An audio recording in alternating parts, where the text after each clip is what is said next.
Hey, so there's a lot of context here, so I'll start with that first. I, 25, female, have a twin sister, Becky.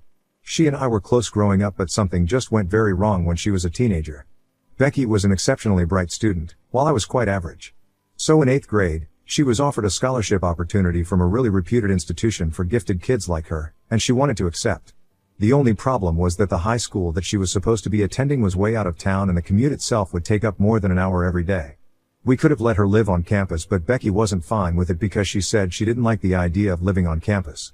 So after a lot of deliberation, my parents decided that she could live with our aunt, my father's sister. My aunt didn't have any kids of her own and had never married. So my father had been a little wary of sending Becky to live with her since he wasn't sure if she would be able to handle the responsibility. But my aunt herself had volunteered to take Becky in and let her live with her so she could attend the school that she wanted to and wouldn't jeopardize her future. And that's how Becky ended up living with my aunt for high school, while I continued to live with my parents. She would come back for the holidays and we would all visit her whenever we had the time. For the first couple of months, everything was going fine, and she would tell us that she was having the time of her life at her new school since everybody was like-minded and she was finally being challenged. I was really happy for her because I wanted her to succeed. I had never been one of the typically jealous kids. I just wanted everyone to be happy, and I guess that still remained the same. So initially when she would tell me about her school and her new friends, I would be happy for her. And she wouldn't make a big deal out of it either, she would just mention it casually in conversation, but over time, that started to change. And it felt like she was trying to rub it in my face and make me feel bad about it. For a while, I thought that I was just reading too much into it. But then there were a lot of other negative changes in her behavior as well, which my parents also picked up on gradually. And that made me think that maybe I wasn't reading enough into this and something was going really wrong with Becky. This wasn't instantly noticeable, and it took a lot of time for us to actually come to terms with the fact that Becky was becoming much more different and kind of worse as a person. It started off small, like whenever we would visit her, she wouldn't talk as much as she used to and always seemed to have an attitude. But we brushed it off, thinking that she was probably just stressed and tired from school and needed time to herself. My aunt also said the same thing, and we were satisfied with that explanation.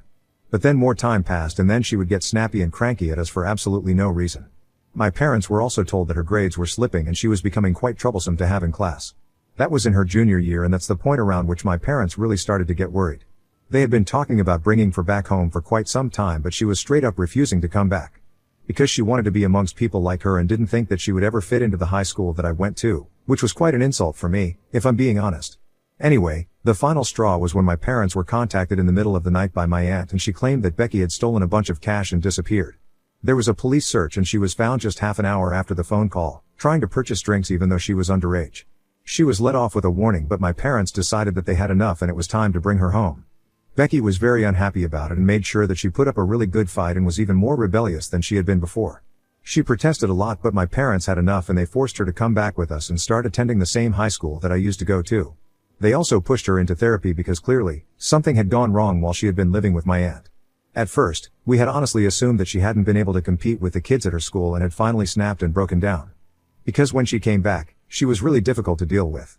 She refused to cooperate with anyone, be it our parents or even the teachers at our school. She would be nasty to our classmates and would constantly skip class. And even though I couldn't prove it to my parents, I had seen her smoking a little distance away from the school building several times. She had turned into the complete opposite of what she used to be, and it had been a slow but drastic change. So of course my parents thought that therapy would be the best way to go forward, so we could at least get to the bottom of what really had gone wrong while she was living with my aunt. We had expected the problem to be the school or bullying, but unfortunately, it turned out to be my aunt herself. So apparently, my aunt was what one could refer to as a helicopter parent. While in therapy, Becky was able to open up, and she had claimed that our aunt was really overbearing and simply too controlling.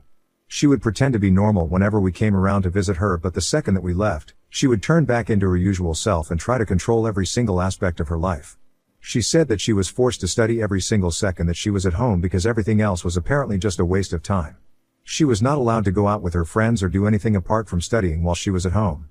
Even when she would have lunch or dinner, my aunt insisted on playing something educational, instead of letting her watch something fun. It was really frustrating for her, so she started to act out in other ways. But she wasn't willing to go back to us either, because that would mean giving up on the opportunity of a lifetime. And she didn't want to go to a normal public school because that would mean demeaning her own capabilities. Our aunt had told her several times that apparently, our grandparents had never recognized her talent or intellect, even though she had also been a gifted child. And because her parents had never recognized that she was special and different, they never treated her differently either, and she ended up with a boring job that didn't even pay enough. She claimed that she could have been doing so much better if her parents had actually bothered to put in the time and effort to do something about how intelligent she was and invested in her. She had drilled the fear of failure into Becky and made her very paranoid, which is why she had refused to come back home with us the first time around. She believed that if she gave up on this school, it would spell nothing but failure for her in the future. And so she tried to keep up, but the pressure was just getting to her, so she started thinking about drinking and sneaking off to go out with her friends to let off some steam. But she got caught in the process, and now she was back here with us. She said that she regretted everything because she had let go of a brilliant opportunity to actually make something of herself, and now, she knew that she was doomed to failure. So she didn't even see the point of trying to do better anymore and had completely given up on herself. It was clear to us after that our aunt had really done a number on her and how. But the worst part was when a couple of years passed with minimal improvement in her behavior, and Becky was then diagnosed with narcissistic personality disorder. I couldn't say that I was surprised, but it was heartbreaking to know that our aunt had actually led to her developing such a serious disorder that was going to affect her for the rest of her life. Our parents were obviously devastated because they blamed themselves for even allowing our aunt to take over and letting Becky stay with her. However, I didn't think it was completely their fault because they had noticed all the signs and tried to get Becky back home, but she was the one who had refused. And also our aunt pretended to be really normal and was good at it whenever we were around, so there was no way that we could have found out unless Becky herself told us about it. They even filed a lawsuit against her to try and get her to pay us for the damage that she had caused, and actually won.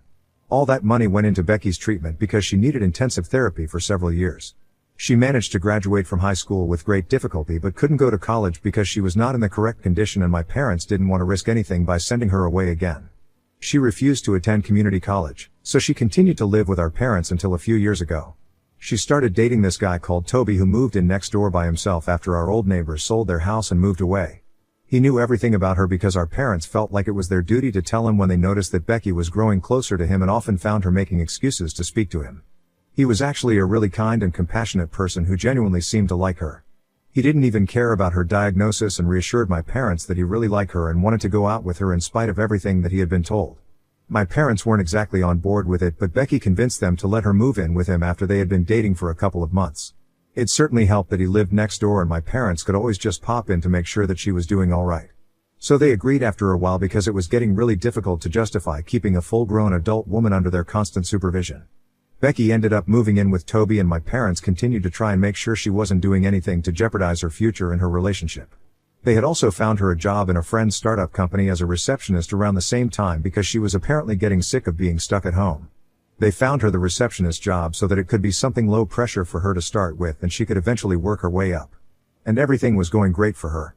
After almost a year of living together, they decided to get married, and since they were already living together, my parents agreed because they thought that this would do a lot of good for her. She even quit her job to be a full-time stay-at-home wife.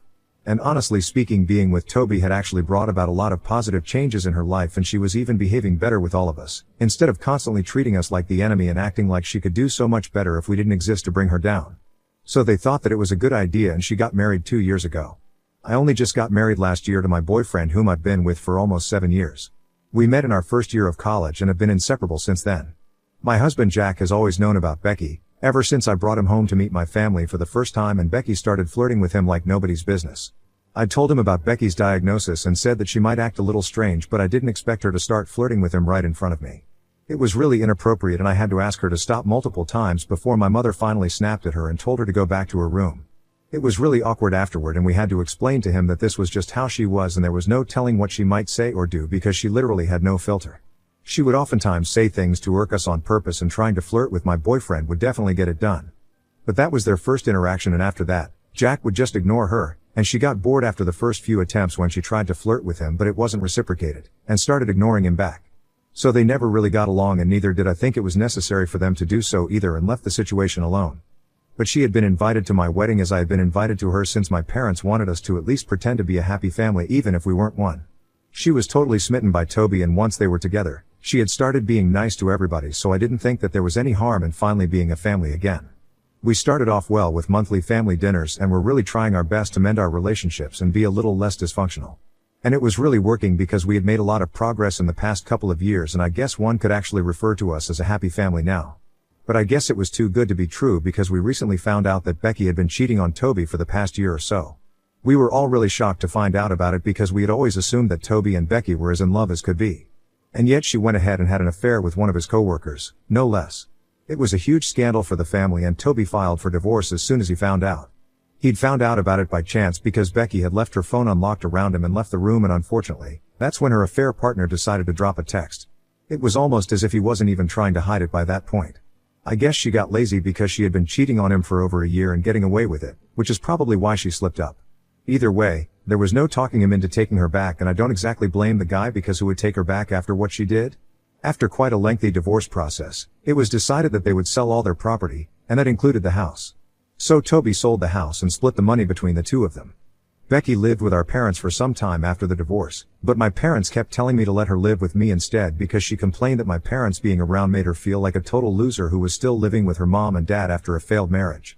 She could just rent an apartment and live on her own, but apparently, my parents didn't want that, because they thought that she might hurt herself or do something stupid if she was left to her own devices. My parents were practically begging me to take her in so she could rebrand her life. After a while, I didn't see the point of declining it over and over again, so I ended up agreeing to it and took her in. I honestly felt bad for her because every time I would visit my parents' house after the divorce, she would just be lurking in the shadows like a ghost of her past self. And it was pretty pathetic to see. I don't think anybody in my place could have continued to ignore it, and at the end of the day, she was my sister and I owed my family certain things. Or at least that's what I believed before I took her in, and she decided to stab me in the back. Anyway, a while after the divorce, I decided to speak to my husband about this. We had quite a few discussions regarding Becky and the living arrangement that my parents had been suggesting, and we decided that we were okay with it. Because if it was going to help with self-esteem and make her a better person somehow, then I was all for it. So we took her in a couple of days ago, and she managed to screw it up in less than a week.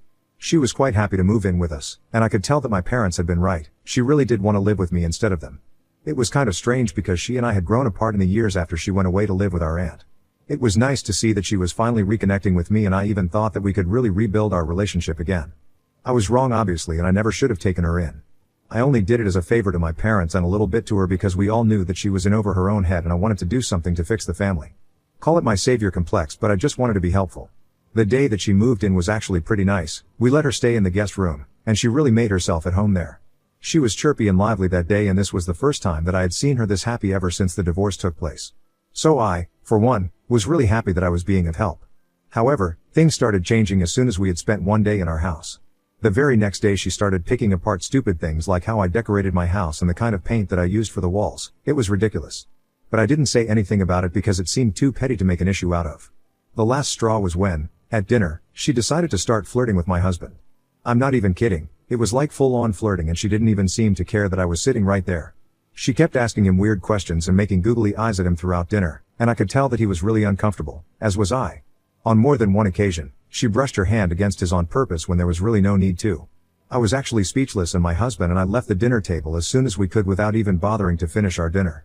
We went to our room for a bit and immediately decided that she had to go because there was no way that I was letting Becky live under my roof and flirt with my husband. It was just not going to happen, and she would just have to go back to living with our parents. If that affected her mental health, then tough, but that's not my problem because she's not my daughter.